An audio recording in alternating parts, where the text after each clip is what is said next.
So I'm going to tell you about something that is quite different from the topics of the previous talk.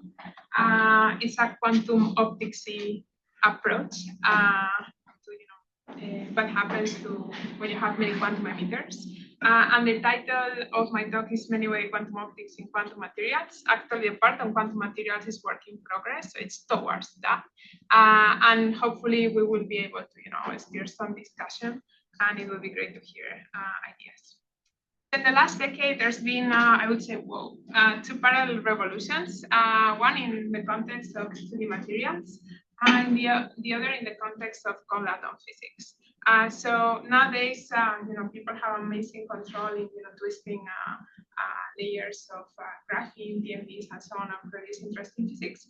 And in parallel, some other groups have developed amazing control in placing single atoms using optical lasers to form ordered lattice in 1D, 2D, and even 3D. So the progress on the cold atoms front has not only been on realizing quantum simulators or quantum processors with these systems, but also on the quantum optics front.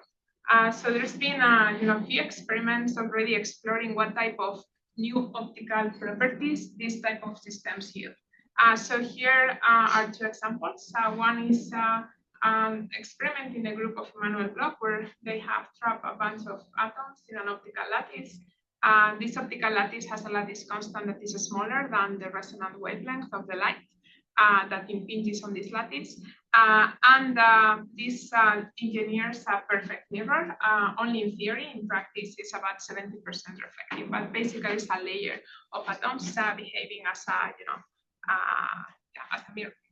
More recently, people have started to explore the many body behavior of the system. So this is an experiment in the group of Marcus Greiner. It is yet unpublished to my knowledge, but he was kind enough to send me a slide. This was first reported on a KTP program that we organized last fall. So this is an experiment in an erbium quantum gas microscope. These little dots are individual atoms. The lattice constant in this experiment is 1/3 of the resonant wavelength, and the total system spans of the order of 10 wavelengths. And what you see here is a plot of the normalized photon emission rate, basically the intensity versus time for different atom numbers. And you see this first, which is basically what is called the Dickey superrate. So this is the first time that this phenomenon has been ordered arrays of atoms. Not only people have been doing a lot of progress in trapping atoms in free space, there's been a lot of both proposals and experiments on what happens when you change the dielectric environment in which these emitters sit. So for instance, this is already quite old proposal 10 years ago by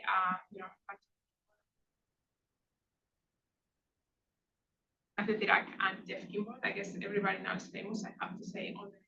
So the idea here is that, okay, you can trap atoms with an optical lattice, and instead of letting them talk to each other via the electromagnetic field of vacuum, you can change the electric environment. And then you can place them, so this new environment can be a photonic crystal. So here it's made with pillars, here it is made with holes on a 2D slab. And this, this patterning of a dielectric is going to produce basically a dispersion for the light that moves in this material. And this is in turn gonna change the interactions between emitters. And so you can basically engineer something that is very open-like, very sensitive, or something that is very Hamiltonian-like, basically. And so this has been, these ideas have also been pursued in the context of superconducting qubits. And so this is basically a recent result in the group of Oscar Painter on realizing a quantum simulator with a photonic bandgap metamaterial. So the idea here is basically you're changing periodically the effective refractive index or impedance of this material, and this creates a bandgap for photons that therefore tunes the interaction between superconducting qubits to be purely Hamiltonian. Therefore, that's why you have a quantum simulator. So these ideas, have not only been explored in the context of quantum optics. Actually, paper from the group of Dimitri a while ago that says photonic crystals for nanolight in moire graphene superlattices. So basically, you could think of these materials as photonic crystals that are going to, have some sort of modified dispersion relations for the plasmons or collective modes that propagate in them. And you could imagine, coupling emitters to these materials and therefore start playing all these quantum optics tricks. You can also, modify the type of modes that propagate in these materials. This is an example of hyperbolic plasmon polaritons, also from the group of Dimitri. So the idea that I want to present today is that of many-body quantum optics in quantum materials, and what we envision is we have some sort of twisted PMD or twisted bilayer graphene, where we're going to embed some emitters. The nature of that these emitters is to be discussed, and basically one can engineer the propagator of the electromagnetic field between emitters. That's going to give rise to some sort of response that you can detect from the far field. So for instance, there might be some distance between emitters and type of collective mode in the material that gives rise to a very connected graph, and therefore you can have a super radiant burst. Or there might be some other type of collective mode or distance between emitters that does not allow for this burst to develop. So one can think of doing many-body quantum optics in this new rich environment, which is the quantum material. Basically, now the quantum material is going to be a photonic crystal for the emitters. And on, looking from another angle, one can think of the emitters and detecting the field in the far field as a new spectroscopic tool to probe properties of the material. So I should say that we're not the only ones thinking along these lines. Actually, some people, Mohammed is here, has a paper on precisely this type of topics where they discuss collective optical properties of moire excitons. So using exciton-exciton repulsion, they basically imagine these lattices of excitons, and they study the, I believe, single excitation properties of these now lattices of excitons. And there is also a recent paper, well, both of them have been published in 2025, of the group of Thomas Paul, where they start looking at whether one can have super radiance in these lattices of excitons. Okay, so what I'm gonna do is, just to set the stage, is present you some results on universal features in many-body quantum optics. Then I'm gonna talk about how to translate this into doing many-body quantum optics in quantum materials. And finally, I will discuss some experimentally relevant questions and also some other questions as, can we measure entanglement? What can we learn from materials by looking at these properties?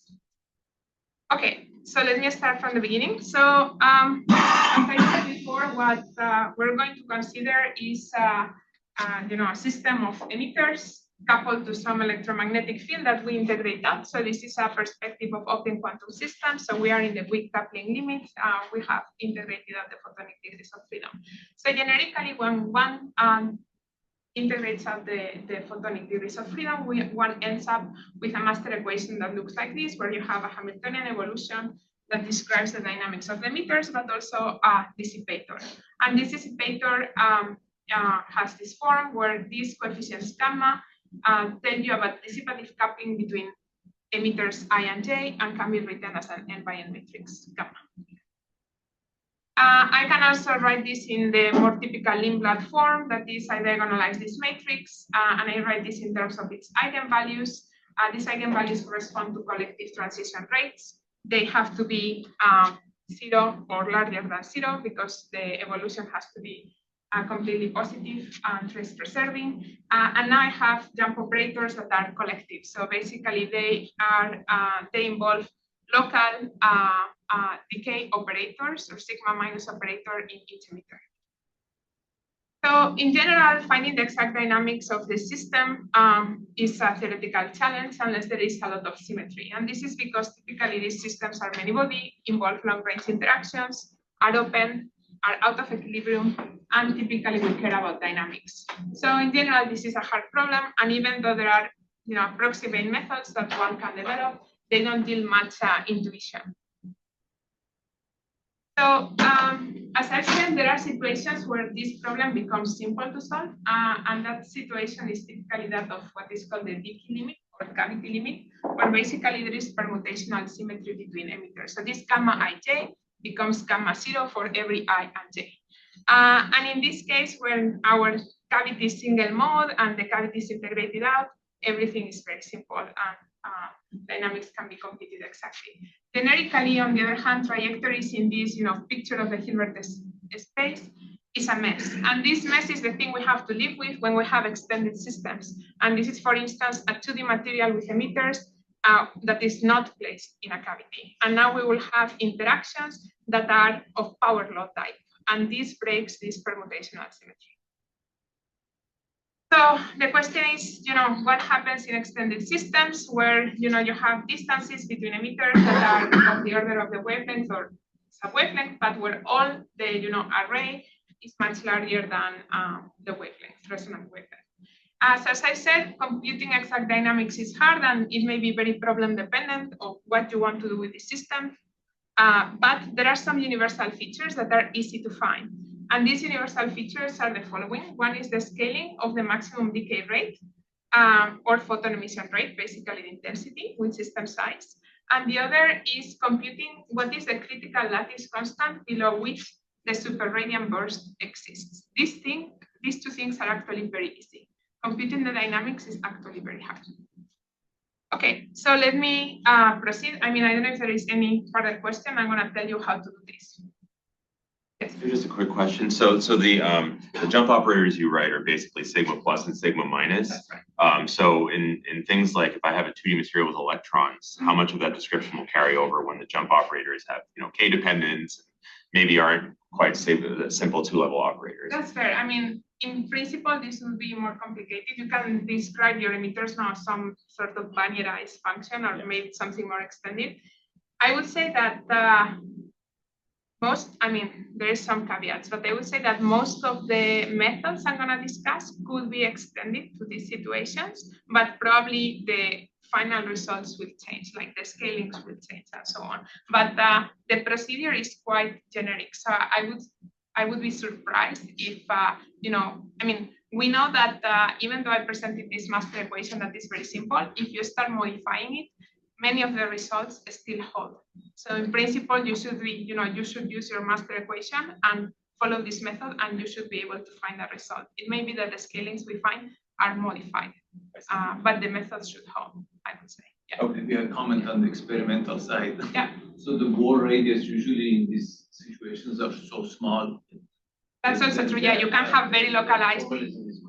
But on the other hand, you can say, well, my exciton is now like quite delocalized. Like I know that for the type of problem that you're discussing that in your paper, that's not an issue. But I was talking with some experimentalist a week ago, and he was like, my excitons are very localized. So maybe the confusion is the following. So exciton itself, the bore radius is much smaller than the lattice spacing itself. But then I can have dipole-dipole interaction such that my exciton wave function, the center of mass would be a superposition. But I wouldn't worry about that because that's in the formats. Maybe the experimentalist did not maybe appreciate that this is captured actually. Yeah, that's true.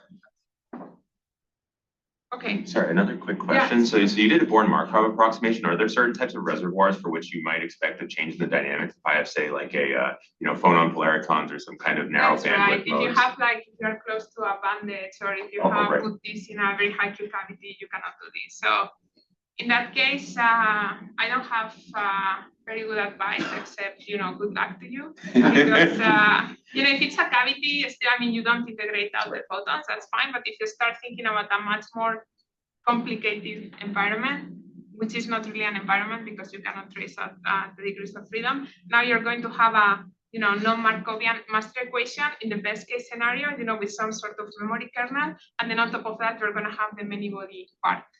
So I don't know of anybody that can solve this. It may be my own ignorance, but if you have maybe one particle and a very complicated path, you can do stuff. But if you have many, many particles and also a reservoir with a memory, everything fails. just everything you will show is for periodic arrays of emitters, so Actually, you will no. have disorder. You cannot disorder. I can comment on that. So none of this actually requires disorder, and I can, when we will reach to some scaling, I can be like, well, here you require order. But in principle, the technique is okay. Actually, there is one point where we will need order, so I will clarify. Good point. Okay, so then one thing that is easy to compute actually is computing the maximum decay rate. Maximum decay rate may matter to you because it tells you how dissipative your system can be, which is good and bad. Like if you want to do some sort of quantum optics application, like some form of super radiant laser, you want this to be large. If you want to do a quantum simulator, you want this to be very small. So the instantaneous decay rate of any state is just the derivative of the total excited state population with a minus sign. You take the master equation from the previous slide, you compute the expression, and it looks like this. Okay. When you look at this expression for a bit, you realize it looks like a Hamiltonian. So actually finding the maximum decay rate of a Markovian many-way system is equivalent to finding the ground state of a minus Hamiltonian, the minus Hamiltonian. Okay, so what I've done is I've mapped a hard problem into another hard problem because this is finding the ground, the ground state of a Hamiltonian is unfeasible for more than a few atoms. It's actually worse than this. We know that finding the ground state of a two-local Hamiltonian is QMA complete, means it's hard even for a quantum computer. But of course, this is kind of worst case scenario. It may be that our Hamiltonian is easy. But for instance, for atoms in free space, this is an XY model with long-range interactions with oscillating sign that also applies to things like excitons in 2D material. So this looks like frustrated, so it overall sounds bad. So okay, is this it? Why did I say that this is a simple problem to solve? Well, this is simple because we don't need to find the exact ground state. We just need to put bounds on this ground state. And we know how to put bounds on the energy. So since I guess undergrad, we can find upper bounds using variational ansatz. And there are more sophisticated techniques to come up with lower bounds, which for the open system, when we look at the decay rates, they become, the lower bound becomes an upper bound and the upper bound becomes a lower bound. So if these two bounds are tight, we find the scaling laws and we have one. So this bound is actually very easy. You come up with a product state ansatz of, like all atoms are in some superposition of ground and excited state. You maximize this energy, and then you find that the largest decay rate has to be larger than n times the largest eigenvalue of this matrix gamma. So 2 comments here. The first thing is that finding this scaling is actually very easy because you just have to diagonalize an n by n matrix instead of a 2 to the n by 2 to the n matrix. The second thing is, Angel, here is where you require order. So we say translationally invariant systems, which means delocalized decay. So basically, this only holds if the eigenvector associated to the largest eigenvalue is delocalized. So if you have a lot of disorder, this may fail. But the upper bound will be okay. So it's fine. Now for the lower bound, you have to do a bit more math. I mean, you don't have to, you can. This is the way we did it. There are other ways of finding the upper bound. So for this, we have our Hamiltonian. We separate it into a diagonal term and a non-diagonal term. And then we just need to use, and the non-diagonal term, we can rewrite this into the XY model. We can use the triangle inequality, where basically the largest decay rate, which is the largest eigenvalue of the Hamiltonian, is smaller or equal than the sum of the largest eigenvalues of these two operators. So the diagonal part is trivial, is n gamma 0. The non-diagonal part is more complicated. You have to bound the XY Hamiltonian. But luckily for us, in 2019, Bravi and collaborators found ways of bounding the largest energy of two local traceless Hamiltonian, which is exactly this type of Hamiltonian. So basically, the way of doing that is to use product states. And you find that the largest decay rate, the largest eigenvalue is bounded by the scaling that you find with the best product state approximation. You do a bit of math, because now this becomes a classical Hamiltonian, and you can connect this with n times the largest eigenvalue. So good for us because now we have an upper bound and a lower bound that both of them scale as n gamma max. And so for delocalized decay, and assuming that this decay rate scales with n, we have tight bounds. And this is a scaling law that is universal in the sense that it doesn't depend on, the geometry, the microscopic details. You give me a propagator, whichever you want, I put it here and I diagonalize my matrix, and this still holds, okay? Now on the comment on disorder, you can add a spectral disorder. So now you can have, you can have a spatial disorder, but you can have a spectral disorder. You can have any kind of disorder you want. So as long as you can write your interaction as the order system plus this disorder matrix, as long as this disorder matrix has an eigenvalue that is not larger than this one, you're fine. And if it would be larger, then you do the same procedure and you will find another scaling law. The only thing is that you have this tightening of the bounds only, we can prove this only for order systems. So when you have fully disordered systems, this becomes the upper bound still holds, but you're not guaranteed to have states that decay like this. Only that you're guaranteed to have states that can never decay faster than this. So, yes.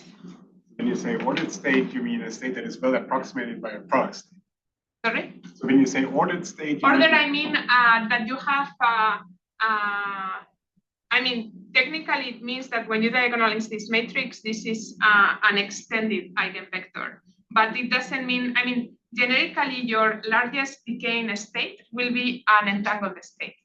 But we can approximate the decay rate of the state with product states. But at no point we're assuming that this state is a product state. Generically, it would be entangled. Does that make sense?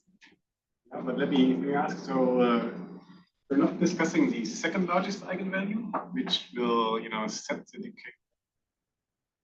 No, you're now thinking about, I guess, some sort of Lindblad perspective. Here it is just like there will be an observable that is the decay rate, the instantaneous decay rate of a system. And that observable has the form of a Hamiltonian. And I don't care what happens to the second most excited state or third or so on and so forth. I don't care if there is a gap or if there is not. Just by looking at putting bounds at the largest eigenvalue, I can bound the decay rate of this system. Does that make sense? I can. If not, we can talk more carefully.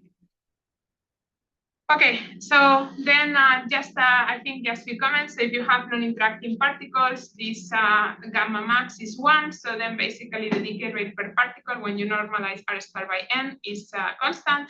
In a cavity, which we have the famous n square scaling of decay, we get 1n because we have n-half excitation. So this is where this n comes from. And the largest eigenvalue of the matrix when you put all these dipoles in a cavity scales as n, so you get n squared. And as I mentioned, scaling is not related to entanglement, which means that generically the true state is entangled, but a product state captures the scaling. And this goes, I will discuss this a bit more in the end, which goes about what type of correlation functions one has to measure to really be sensitive to entanglement. Okay, and then the second part of this part of the talk is about this other property that is easy to capture. That is what happens if you now have an extended lattice and there is going to be a critical distance in which you will lose the burst.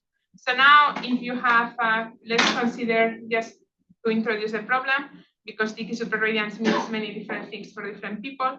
If you have a collection of independent emitters and you put a photon detector, you will have a bunch of clicks. You do this experiment many times and you look at the intensity versus time. If the emitters are not interacting, you will have an exponential decay.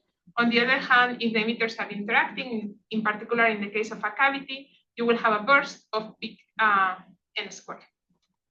And this is actually easy to understand because you can start with all the atoms or emitters inverted, and this curve is basically a probe of the decay rates of these states, which are the decay states in the decay ladder.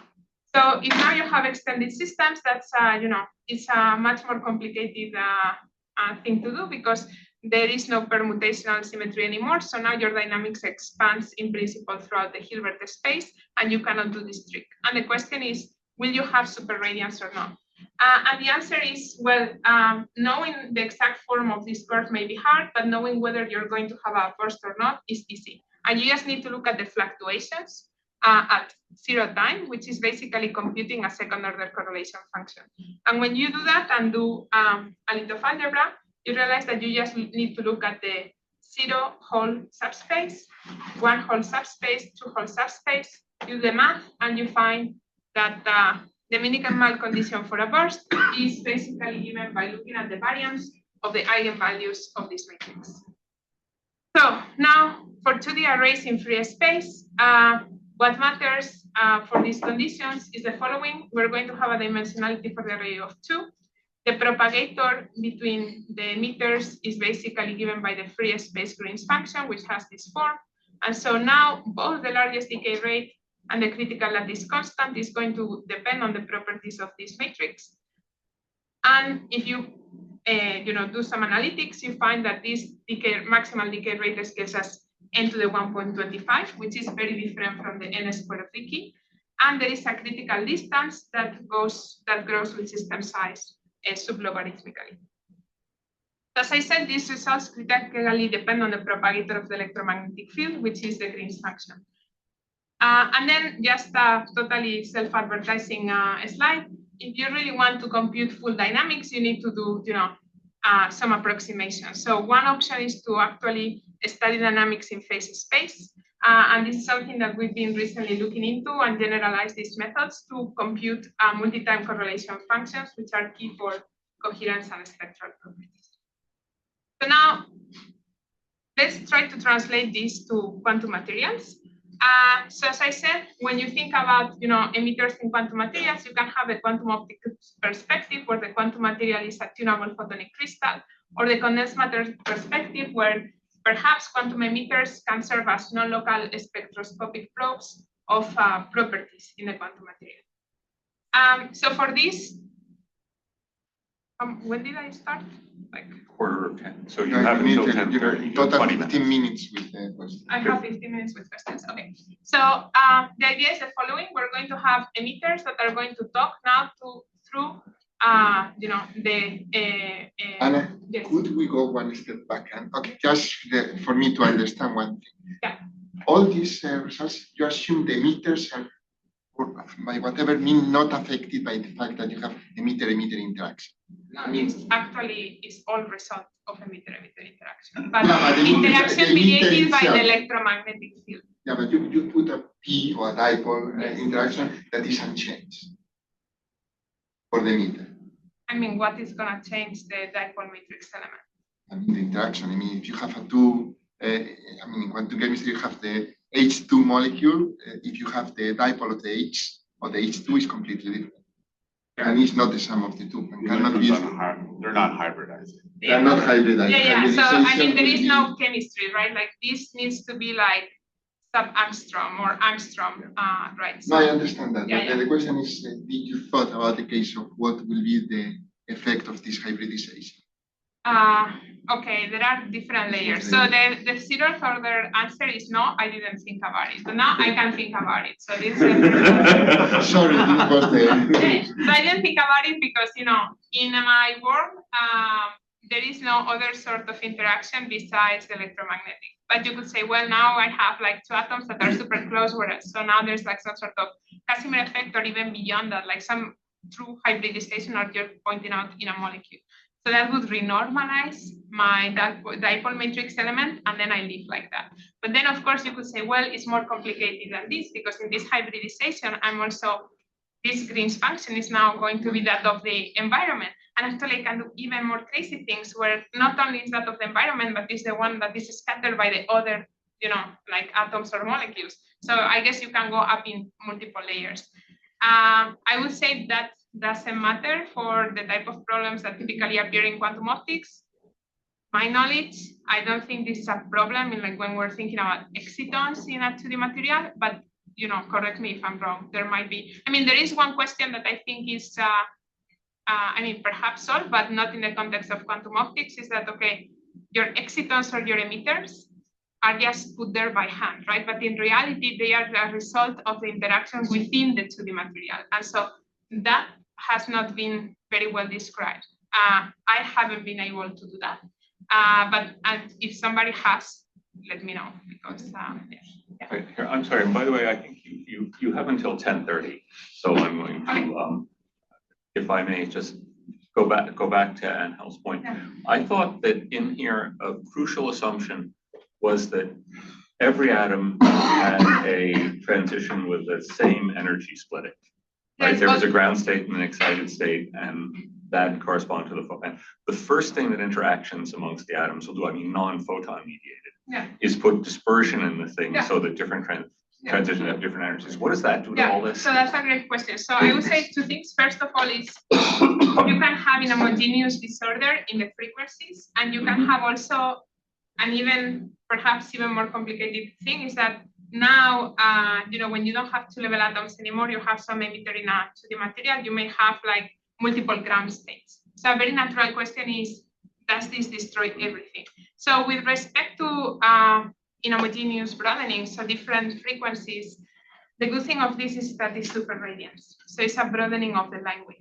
So this effect should survive some amount of inhomogeneous broadening. So if we were thinking about subradiance, and if you tell me inhomogeneous broadening, I would tell you this is the end of the discussion. There is no way that subradiance will survive. Superradiance should be able to survive a reasonable amount of inhomogeneous broadening. How much? It also depends on how many meters, right? Because that's one thing. The second thing is that now you can have again, like, because selection rules, are different from, just like spherical objects. You have like some distortions, and potentially you have like multiple ground states, which happens in excitons.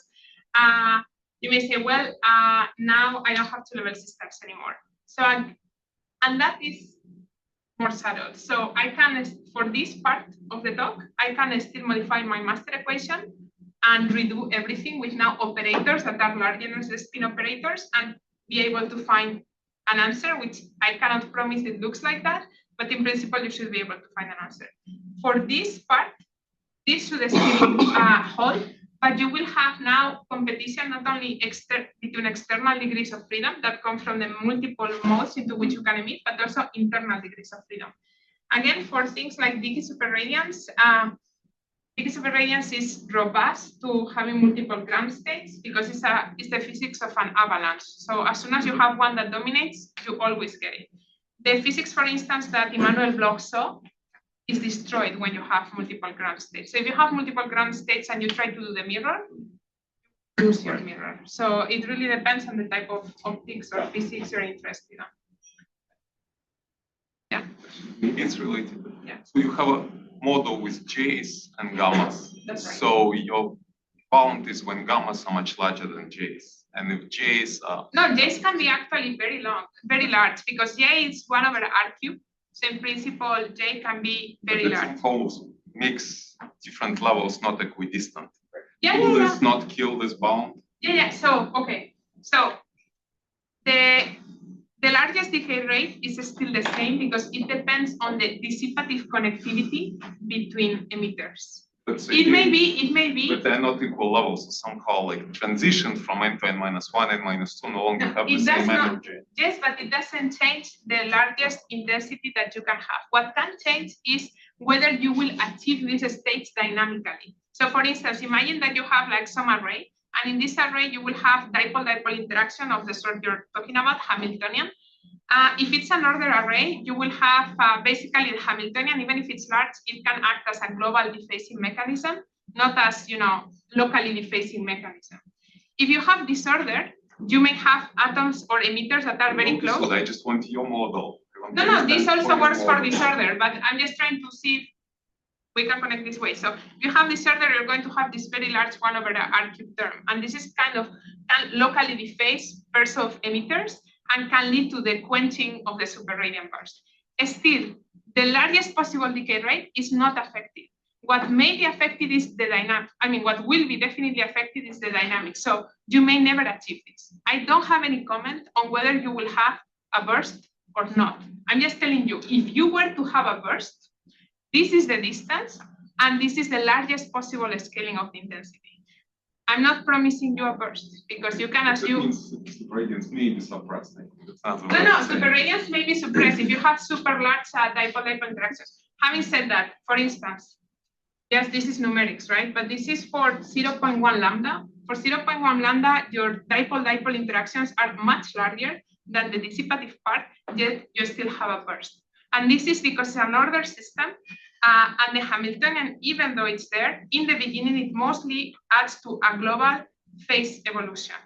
At long times, the Hamiltonian starts to populating dark states and so on. So there is a difference with and without Hamiltonian that typically appears in the subradial sectors, which are here. But does not matter with high excitation densities. Okay, sorry, I want to move on because if not, I won't finish the talk.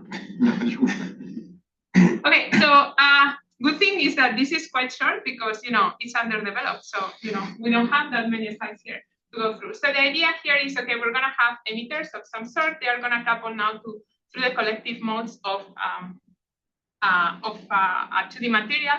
And the important thing is that, as I said before, all these properties depend on the Green's function. So what we have to do is to compute the Green's function. So how do we do that? And this is just a scattering problem. We consider an stratified medium, but not really stratified, infinite, even though here we're not drawing it as infinite, plus some array that we're adding via boundary condition. We're going to have in this scattering problem a bulk contribution, and the scattering contribution, we're going to add the 2D material as some surface current density that is related to the optical conductivity. And what we do is we use generalized by the composition of the Green tensor in this medium. This is just to say that it's a horrible problem, but it's just a classical electrodynamics. So you go and do it, and the difficulty or the sophistication here is that now the Fresnel coefficients that naturally appear in this scattering problem are matrices. And by imposing boundary conditions, we're going to have relations between Fresnel coefficients where the optical conductivity appears. And this is how we will find the Green's tensor for 2D material.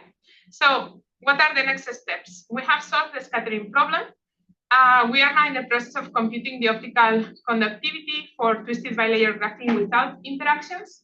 Once we have that, we will plug that into our solver of this, inverting these matrices and so on.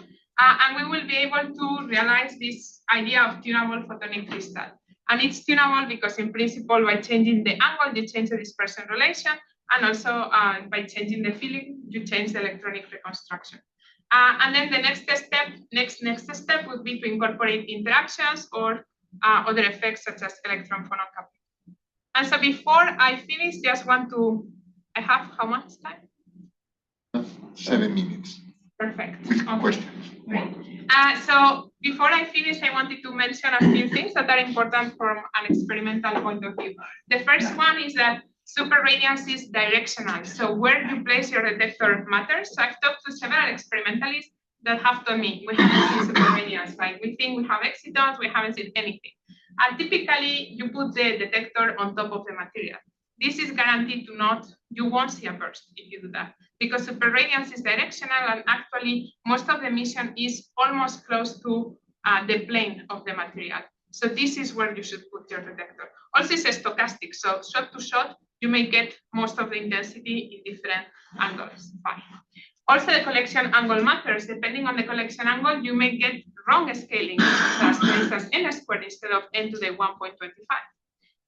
And then, even more importantly, spatiotemporal correlations develop. So this is different from Dickey superradiance in a cavity, where you have a burst and pretty much nothing else. Here you have a much more complicated dynamics, where initially the bright modes take cover, they emit in certain direction, these modes become depleted, subradiance starts to matter, and so all these complex dynamics involves light emitted in different angles at different times, and different correlations being built in the photon field as time progresses. That's one point. Second point, what can play the role of emitters, decide more excitons? So this is a review of 2023, where people have considered nanopillars, nanoindentation, different type of vacancies, and so on. So ideally, we want defects that are, or emitters that are spectrally narrow, as much as to level-like as possible, even though we can survive if we care about things like super-radiant burst. And an important issue is that if we care about things like the magic angle of the twisted bilayer graphene, we may want to have emitters in the terahertz domain. And to my knowledge, they don't exist. Maybe, Dimitri, you have comments on this. I've seen these spintronic emitters, but they are not localized. So I don't know, maybe you have new emitters to tell me about. So that's something to discuss. And then the last thing that I want to say is, what does this say about entanglement? And the answer is very little, if anything at all. So why is that? I think the physics is still very interesting, but it doesn't tell us about entanglement, neither of the emitters nor of the material. So first thing, in the leaky limit, entanglement is not generated. And you may say, wow, that's surprising because in the leaky ladder, you go through decay states which are entangled. But here, I'm sorry to interrupt. Just can you say, for ignorant people like me, what is meant by entanglement in this context? I mean, is this properties of the emitted photon field that are basically, does this translate into multi-point correlations of the emitted photon field? No, I'm going to comment on that. So, okay, so you're going to say what entanglement means. If not, you okay. can ask me again. Yeah. Okay. So now I'm talking about, for this part, I'm going to be talking about entanglement of the matter, meaning entanglement of the spins. Okay. Okay. So in the decay picture of a cavity, you go through the decay ladder, decay states are entangled states. Yet, in the average picture of decay superradiance, you do not generate entanglement. And this has been shown in multiple papers. This is a paper, recent paper of Schachenmeier, but there is a paper of Yelin and also probably other papers. And the picture is that, well, basically, per trajectory, you may go through entangled states. On average, you lose entanglement. That's true in the decay limit. In extended systems, as far as I know, nobody knows. So, hopefully we will know soon. But right now, I don't know. I want to bet, I would be willing to bet that entanglement is generated. But I wouldn't put, in Spain, we have this thing of the putting the hand on the fire. I may not do that. So it's kind of a weak bet. That's the first thing. Second thing is that, as I said before, the scalings and the maximal intensity are unrelated to entanglement. So why is this? Because basically the maximum decay rate or the intensity is a two-body correlation function. So you may have a state that is very complex, very entangled, but you're just looking at some kind of almost local correlation function. So therefore, the scaling is not going to be very sensitive to the details of your state. And you can try to start, saying, well, what happens if instead of looking at intensity, I look at the second order correlation function, third order correlation function. So eventually, this should start mattering. So the entanglement should, the error that you're making by approximating these quantities via product states start growing. So at some point you should create a huge error, but that doesn't mean that correlation functions necessarily are proofs or direct witness of entanglement. And actually, you can look at this recent paper where they are looking at the second order correlation function versus time, and you see that this approach of super-radiant burst, in the beginning it approaches 2, at peak emission it approaches 1, and then at long times it becomes a bunch again. So second order correlation functions are not, again, entanglement witnesses, because you can think of, these are again like entangled states, yet you're not seeing any of that. And then with respect to the matter, at least in the picture where we're integrating out the electromagnetic field, the propagator, our Green's function, is classical. So we are not sensitive. If we have a spin liquid type of thing in the material, we're not able to sense this, at least not directly with these methods. But I think it's a very important question. Maybe, Andy, going back to your comment of, it's not at all obvious also that if you detect entanglement in the light, this is connected to entanglement in the matter. So like all these are open questions. I'm actually a bit negative with respect to, looking at correlation functions as proof of entanglement. That doesn't mean that this physics is not interesting or quantum mechanical. It's just that, it doesn't say much about entanglement. Okay, so with this, I'm ready for questions. Just let me acknowledge everybody involved in the work, and in particular highlight the work of Iñaki and Hector, because these are the people working on, translating these ideas into quantum materials. Thank you.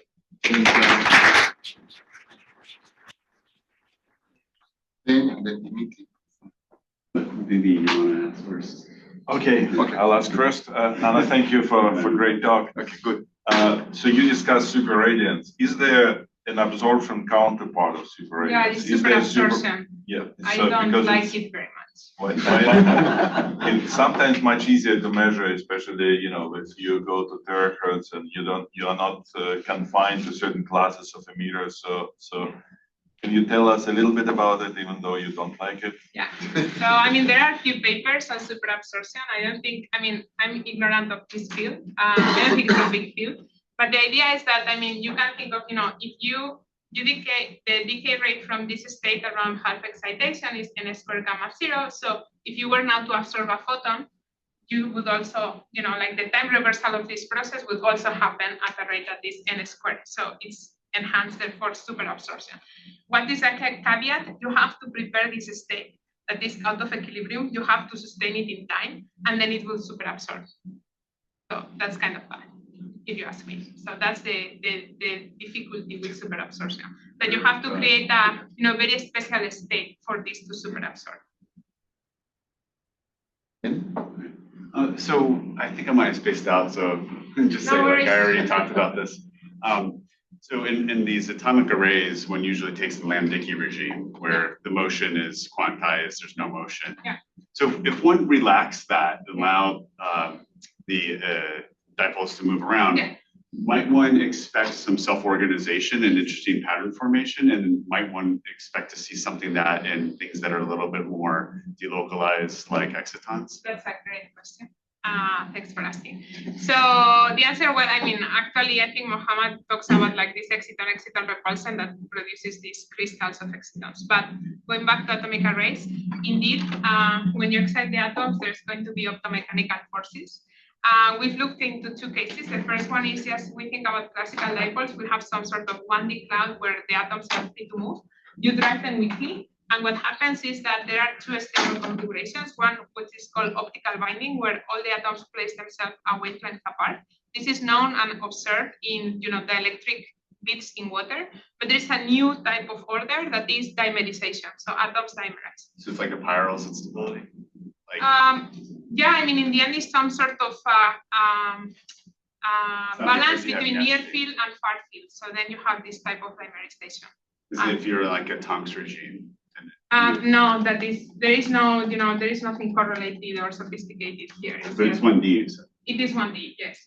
But there is no interactions, like there is not really like a strongly correlated physics in the limit I'm telling you about.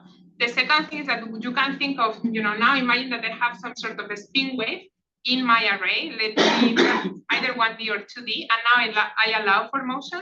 So now when I think of this spin wave propagating in the form of a dark state, it's no longer just a spin wave. It is dressed with phonons, it's a polaron. And now you can think of how this polaron moves. So we've been looking at this a little bit. And actually this is the way of adding through motion in atomic arrays, where people typically add as disorder. The way of doing this is with this kind of type of polaron physics. And it's kind of cute because there are certain things that if you wrongly add motion as disorder, you will have a scattering. But if you think of it as in this polaron way, you will have transport is preserved. And then you can start thinking of wild possibilities such as self-trapping because of mechanical feedback, or maybe even soliton behavior where the mechanical forces compensate dispersions. So is this possible? I don't know. But yeah, polarons are the way to know. Yeah. Okay, Eugene, and then we can.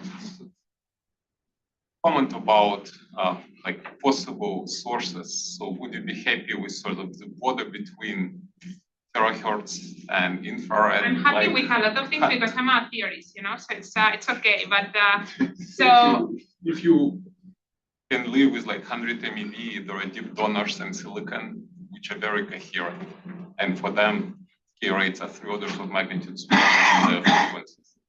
So I guess that's, I mean, I think in the end it's like what type of physics you want to probe, right? Like close to the twist magic angle, you really need, it's very low energy. So I guess you really need terahertz. That's a question.